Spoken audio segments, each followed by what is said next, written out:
আগামী বাংলাদেশ গড়ায় প্রাথমিকভাবে যে জগদ্দল পাথর সরানোর কথা ছিল, সরানো প্রয়োজন ছিল, সেটি তরুণ সমাজ সামনে থেকে নেতৃত্ব দিয়ে সরিয়েছে।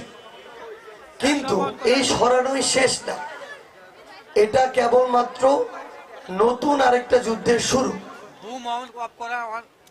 এই যে এত বড় একটা জগদ্দল পাথর সরানো হলো, এরপরে তাদের যে ডালপালা, এগুলোর বিরুদ্ধে এই প্রত্যন্ত গ্রাম থেকে যদি একটি আন্দোলন না ছড়িয়ে পড়ে পুরো বাংলাদেশে, তাহলে ওই ডালপালাগুলো একত্রিত হয়ে আবার মাথা গজাবে। এই জন্য এখানে যারা রয়েছেন আমার বাবার বয়সী, দাদার বয়সী, তাদেরকে এই বিষয়গুলো এখন ধীরে ধীরে বুঝতে হবে। আমরা বিশ্বাস করি বিগত 16 বছরে তারা এই বিষয়গুলো ঠিক মতো অনুধাবন করতে পারেনি বলেই তাদের দায়িত্বটা তাদের সন্তানদেরকে নিতে হয়েছে, এবং তাদের সন্তানরা সামনে থেকে সেই দায়িত্ব নিয়ে এটাকে প্রাথমিকভাবে সফল করেছে। আজকে আমাদের উপস্থাপক বলেছেন আমাদের বোন ফেলানীর গর্বিত পিতা। আমি সরাসরি দ্বিমত প্রকাশ করছি। তিনি হচ্ছেন এই বাংলাদেশের যত পিতা রয়েছেন তাদের মধ্যে সবচেয়ে হতভাগা পিতা। কারণ ওই ভারতের বিএসএফ যখন অন্যায় ভাবে তার মেয়ের লাশ ওই কাঁটাতারে ঝুলিয়ে রাখে, তখন এই দেশের সরকার, এই রাষ্ট্র তার বিরুদ্ধে বিন্দু মাত্র কিছু করতে পারেনি। লাশ ঝুলিয়ে রাখার পূর্বের ব্যবস্থা তো গ্রহণ করতেই পারেনি, ঝুলানোর পরে বিচারিক যে প্রক্রিয়া সেটিও সম্পন্ন করতে পারেনি। এটা থেকে বোঝা যায় একটা সরকার, নাম আওয়ামী লীগ সরকার, একটা দল নাম বাংলাদেশ আওয়ামী লীগ, তার মাথায় একজন ব্যক্তি নাম শেখ হাসিনা কতটা কুক্ষিগত এবং জিম্মি হয়েছিল, কতটা পুতুল হয়েছিল, যেই পুতুলকে বাংলাদেশের বাইরে থেকে ভারত কিংবা ভারতের একটি সরকার, একটি দল পরিচালিত করত। এতটাই পুতুল যে একটা খুনের পর্যন্ত বিচার করতে পারে না। এখানে হয়তো যেই বিএসএফ অন্যায় ভাবে এই কাজটি করেছে সেই বিএসএফ এর এক বা একাধিক সদস্যের বিচার হতো, কিন্তু একটা সরকারের সেটা পর্যন্ত করার ক্ষমতা ছিল না। শেখ হাসিনা তার ক্ষমতা খাটিয়েছে এই বাংলাদেশের নিরীহ মানুষের উপরে, কিন্তু ওই শেখ হাসিনা কাঁটাতারের ওপারে ভারতের মোদির পায়ের তলায় গিয়ে বসে থাকতো। ঠিক এ কারণে ওই খুনি হাসিনা শুধু তার ক্ষমতায় টিকে থাকার জন্য হাজারের উপরে আমার ভাই বোনকে নির্মম ভাবে হত্যা করেছে। এই খুনি হাসিনা বাংলাদেশের গুরুত্বপূর্ণ প্রতিষ্ঠানগুলোকে ধ্বংস করেছে। এই খুনি হাসিনা বাংলাদেশ পুলিশের মতো একটি প্রতিষ্ঠানকে তার ক্ষমতার অপব্যবহারের একটা টুল বানিয়েছে। এই খুনি হাসিনা বিডিআর এর মতো একটা সমৃদ্ধশালী প্রতিষ্ঠানকে বিএসএফ এর অনুগত বিজিবি বানিয়ে রেখেছে। এই খুনি হাসিনা বাংলাদেশের প্রত্যেকটি সরকারি অফিসে বাংলাদেশের জনগণকে, এই সরকারি অফিসগুলোর কর্মকর্তা কর্মচারীদের কাছে এতদিন জিম্মি করে রেখেছে। আপনারা যে কোনো সরকারি অফিসে যান, সেটা হোক আপনার ভূমি অফিস, হোক হাসপাতাল, হোক কোর্ট, হোক থানা, প্রত্যেকটা জায়গায় আপনার টাকা দিয়ে কাজ করতে হয়েছে। হয়েছে কিনা এই উত্তর আপনাদেরকে দিতে হবে। এই খুনি হাসিনা তার সকল ক্ষমতা বাংলাদেশের নিরীহ মানুষের উপরে খাটিয়েছে। এই খুনি হাসিনা তার ক্ষমতার বলে এই দেশের উত্তরবঙ্গের মানুষের উপরে বছরের পর বছর ধরে বৈষম্য করেছে। আমার এই যে খুনি হাসিনা প্রিয় বন্ধু, যেই বন্ধুর স্পর্শ তলে, ছায়া তলে, যেই বন্ধুর চাদরের নিচে এখনো এই খুনি হাসিনা গিয়ে আছে, এই খুনি হাসিনার বন্ধুরা যখন তাদের প্রয়োজন হয় বর্ষাকালে তারা পানি ছেড়ে দিয়ে কুড়িগ্রামকে ডুবিয়ে ফেলে। আবার এই খুনি হাসিনার বন্ধুরা যখন গরমে শীতে আমাদের পানি দরকার, ওরা পানি আবার আটকে দেয়। এই খুনি হাসিনা কয়েকটা বিল্ডিং আর অবকাঠামো করেছে, সেগুলো দিয়ে উন্নয়নের মূলা ঝুলাতে ঝুলাতে মূলার রস বের হয়ে গিয়েছে। এই খুনি হাসিনার এখন দেখা যাচ্ছে শুধু বিল্ডিং আছে, বিল্ডিং এর ভিতরে কোনো মালপত্র নাই। বড় বড় আইটি ফ্যাক্টরি আছে, আইটি পার্ক আছে, ভিতরে কোনো কম্পিউটার কাজ করে না। কম্পিউটার যদি থাকে তার ভিতরে কম্পিউটার চালানোর মতো কোনো লোক নাই, কারণ সেখানে কোনো যোগ্য লোককে নিয়োগ দেওয়া হয়নি। নিয়োগ দেওয়া হয়েছে তার মামা, খালা, চাচা, শ্বশুরের শ্বশুর, শ্বশুরের দুলা ভাইয়ের শালা, এইরকম লোকগুলাকে।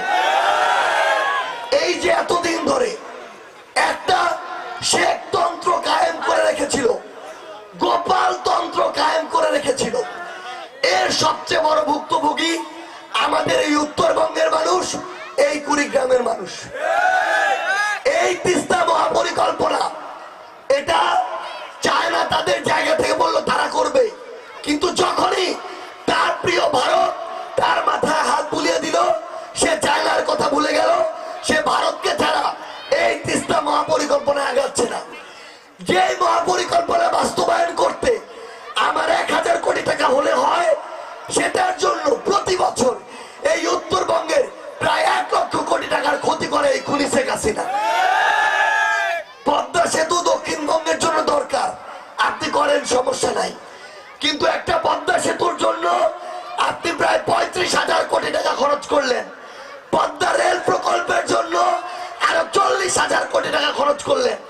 ওই পদ্মার উপরেই 2টা রাস্তার জন্য যদি 70 থেকে 75,000 কোটি টাকা লাগে, আমার এই পুরো উত্তরবঙ্গের রংপুরের মানুষের জন্য তিস্তা মহাপরিকল্পনার জন্য আপনার কি 1000 কোটি টাকা হয় না?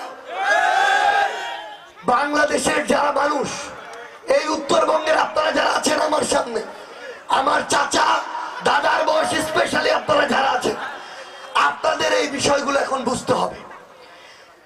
এই কাঁটাতারে আমার বোন ঝুলেছিল, 1 যুগ পার হয়ে গিয়েছে, আমার বোনের যে লাশ, সেই লাশ এখন আমাদের চোখের সামনে ভাসে।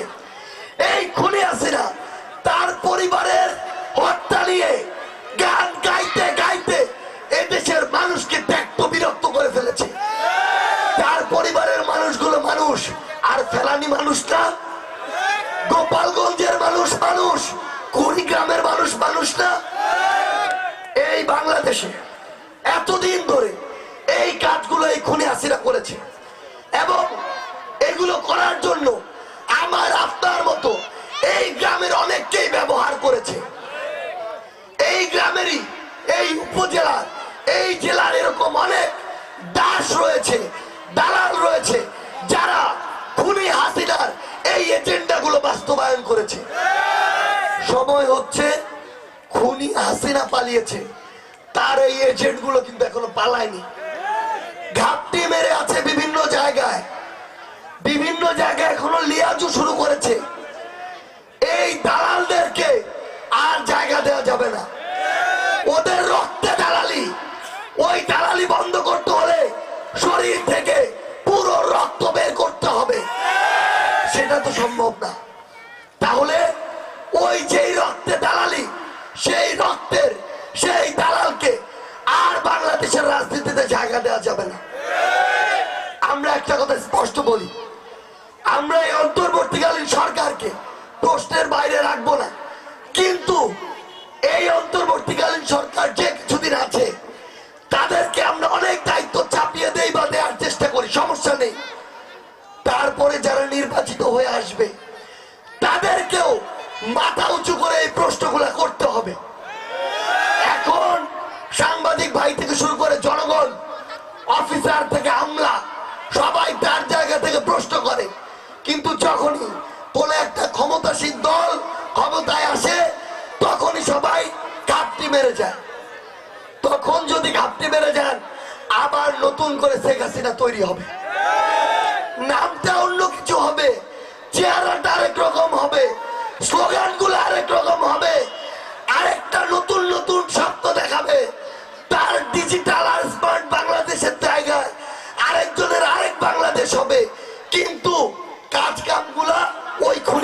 মতোই হবে। এই জন্য নিজেদের জায়গা থেকে আমাদেরকে সাবধান হতে হবে। একটা জিনিস মনে রাখবেন, আমার বোন ফেলানি না, আগামীর বাংলাদেশের যত এমন ফেলানি হবে কারোরই বিচার হবে না যদি আমরা আমাদের জায়গা থেকে না ঠিক হই। আমরা এখন বাজারে গিয়ে সিন্ডিকেট যদি চালাই, আমরা আমাদের জায়গা থেকে যদি কোন একটা জায়গায় গিয়ে চাঁদাবাজি করি, আমরা যদি আমাদের জায়গা থেকে ঘুষ দেই, ঘুষ খাই, আমরা যদি আমাদের জায়গা থেকে কোন এক অন্যায়কারীকে সহযোগিতা করি, তাইলে এই অন্যায় শেষ হবে না। আপনাদেরকে একটা কথা বলি, নির্বাচনের আগে যে আপনার পকেটে 1000 টাকা ঢুকিয়ে দিয়ে বলে ভোটটা আমাকে দিস, সে আপনার সবচেয়ে বড় শত্রু। সে ওই 1000 টাকা দিয়ে আপনার 5 বছরের মুখটা বন্ধ করে দেয়। সে ওই 1000 টাকা দিয়ে পরের 5 বছর আপনার পকেট থেকে লাখ লাখ টাকা বের করার পথ করে দেয়। একটা জিনিস মনে রাখবেন, এই টাকা আপনার গণতান্ত্রিক যে ভোটাধিকার, সেই ভোটাধিকার কেড়ে নেয়ার যেমনি ভাবে খুনি হাসিনা কেড়ে নিয়েছিল, তেমনি ভাবে কেড়ে নেয়ার আরেকটা পথ। ওই টাকা তার মুখের পরে ছুঁড়ে মারবেন, বলবেন টাকার দরকার নাই, যেদিন যেটা মনে হবে ওইটার জন্য প্রশ্ন করব, যদি উত্তর না দিতে পারিস পরের বার তোকেও খুনি হাসিনার মতো ছড়িয়ে মারবো। আমাদেরকে এই তরুণ প্রজন্মকে, আগামীর বাংলাদেশে আমরা যারা নাগরিক, আমাদের এখন চিন্তা ভাবনার পরিবর্তন করতে হবে, আমাদের আচার আচরণের পরিবর্তন করতে হবে, আমাদের স্লোগানের পরিবর্তন করতে হবে। আর দলকানা হওয়া যাবে না, মার্কা দেখে আর ভোট দেওয়া যাবে না। অনেকে বলে যে আজকে তো ফেরারির এখানে আসছি, এটার সাথে ওইটার সম্পর্ক কি? ওইটার সম্পর্কই সবচেয়ে বেশি, কারণ ওইটার মধ্য দিয়ে হয় আপনি একজন যোগ্য মানুষকে নির্বাচিত করবেন যে এমন কোনো ঘটনা ঘটতে দিবে না, কিংবা ঘটে গেলে তার বিচার নিশ্চিত করবে, অথবা এমন একজনকে ভোট দিবেন যেই অযোগ্যর কাছে আপনি আগামী 5 বছরের জন্য জিম্মি হয়ে যাবেন। তো সারা জীবনে ওই গুরুত্বপূর্ণ সময় যে একটা অধিকার আপনারা পান, দয়া করে সেই অধিকারটা হারাবেন না।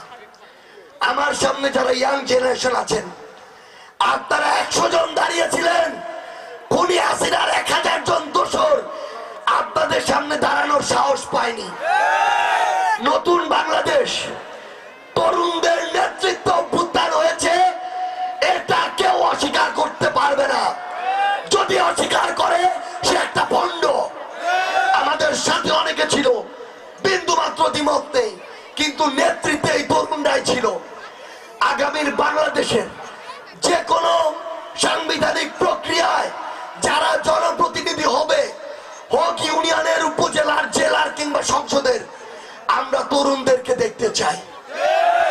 ঐক্যবদ্ধ ভাবে আপনার ইউনিয়ন, উপজেলা, জেলায় সবচেয়ে ভালো মানুষ, যে পড়াশোনায় ভালো ছিল, আচার ব্যবহারে ভালো, মন মানসিকতায় ভালো, কখনো দান্দাবাজি করেনি, খারাপ ব্যবহার করে না, ক্ষমতার অপব্যবহার করে না, এমন একটা মানুষকে সামনে এগিয়ে দেন, পিছনে কয়েকশো তরুণ দাঁড়িয়ে যান, আপনাদেরকে কেউ আটকাতে পারবে না।